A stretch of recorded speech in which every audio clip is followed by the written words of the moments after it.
Shalom. I'm Rabbi Nathan Davidovich, speaking to you on behalf of the webyeshiva.org, speaking to you from Efrat, Israel. This week, we have a double set of Parshot that we read on Shabbat, Achrei Mot and Kedoshim. The second one, Parsha Kedoshim, which teaches us about the concept of holiness, about how a Jew has to be holy.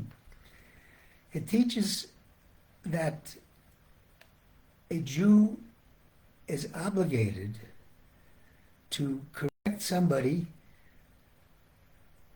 who is doing something contrary to the Torah.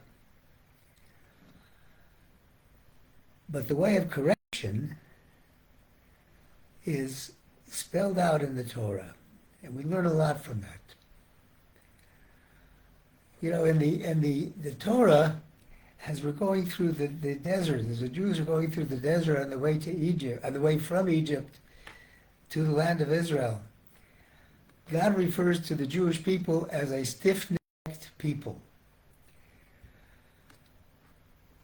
Sometimes when I look around and I see that people are doing things that are improper, and this includes both Jews and non-Jews, people don't have a stiff neck. People turn their head away. They look away.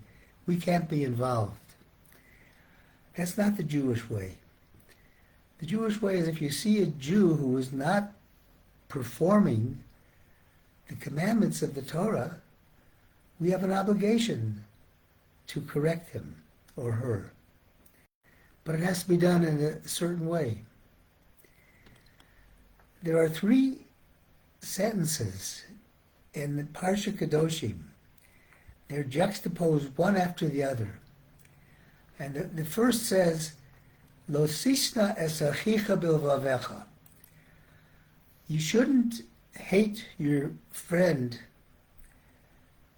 in your heart. And the second is, Hocheach tocheach es amisecha. You shall surely correct your friend, reprove him, tell him he's doing wrong if he's doing something wrong. But then the next sentence says, V'yahavta l'reacha kamocha. You shall love your friend like yourself. And then it ends with the words, Ani Hashem, I am God. So what that is telling us, first of all, is that Kol Yisrael Arevim Zeh B'zeh.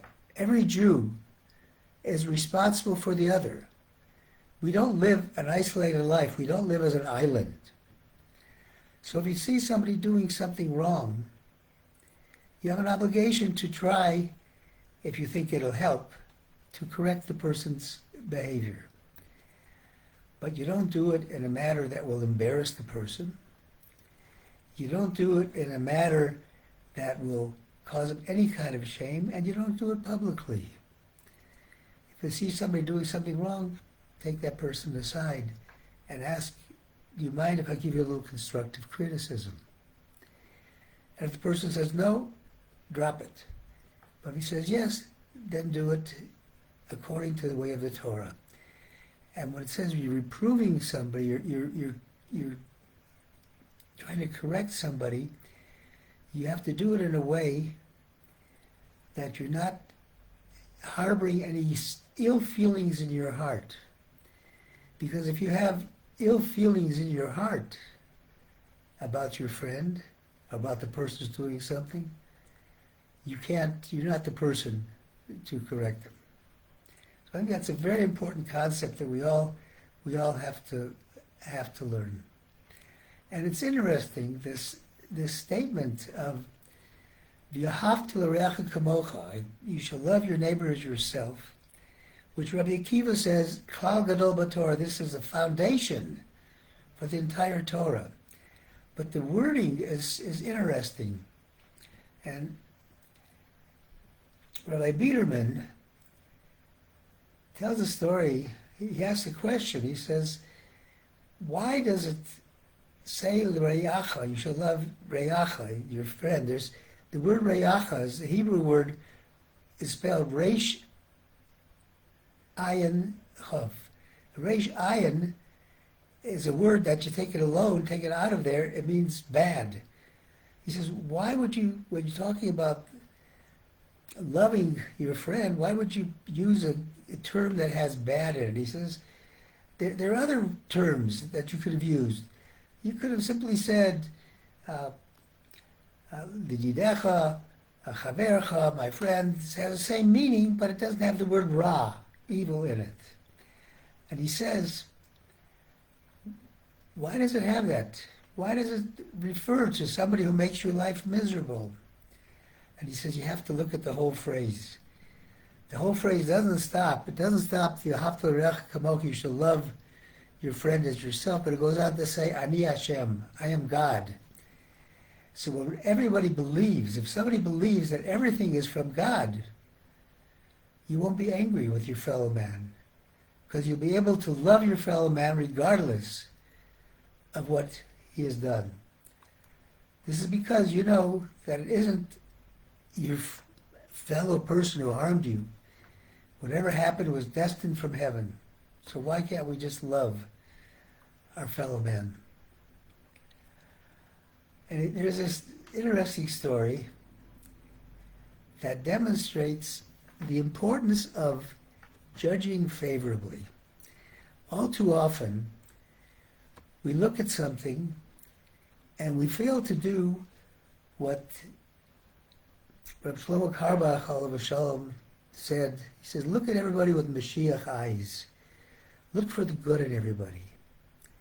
The Baal Shem Tov said, when you're looking at somebody, it's a mirror of yourself. But we have to look for the good. So here's this interesting story that Rabbi Weinberger, Biederman brought down. He said it's a story about a young couple who just got married, and they moved into a building, newly moved into a new building with various people living there. And one day a person in another apartment was having a conversation. It was a loud conversation, and with one of the neighbors, and the wife of the neighbor was saying to her husband, he said, you know, this new couple that moved in across the street. I'm sorry, I said it was the same building, but it was across the street. The couple that moved in across the street, she doesn't know, I mean, they're a young couple, and she doesn't really know how to clean her laundry. Because in those days, they used to, especially in Jerusalem, hang out the laundry to dry on a line outside of your window. It was very strange ways before they had dryers. And he said, she's looking at it and she says, it's filthy. I'm going to go down and tell her how she has to, do her laundry so that she'll be able to get clean laundry. And the husband says, don't do that. Don't get involved. Those are the kinds of things that cause disputes, cause fights with people. And she didn't listen. She went down and she walked out of the house and she looked at the laundry hanging there, and lo and behold, it was perfectly clean. Wow, I guess she cleaned it. At the same time, her husband in their apartment saw that the window was dirty. It was filthy. So he went ahead and he cleaned the window. And she goes home. The next morning she gets up and she sees the laundry is perfectly clean. And she tells her husband, wow, I did a great job. I really explained to her how to clean her laundry, and now it's perfect. So the husband said, yesterday when you were down there looking at that laundry hanging on the line, I cleaned the window. And all the dirt that you saw with your eyes was because the window was dirty. And he says, and a lesson from this, and she didn't think that she did anything wrong. She said, what was somebody else doing wrong? It's how you looked at somebody. Clean your windows. Clean the windows of your eyes to know how we should look at somebody. Look for the good. Don't let your eyes be deceived by any dirty covering over your eyes that's blocking you from seeing the beauty and the good in every human being. I bless us all that we should be able to look at one another with respect and fulfill v'yahavta l'recha kavocha, to fulfill the love of your fellow human being by not constantly looking for negative things, but look for the good. This is a message not just for the Jewish people, but for all humanity. What a world we would have if people would only conduct themselves in that manner. Thank you for listening on behalf of the webyeshiva.org. I wish everybody a wonderful Shabbat.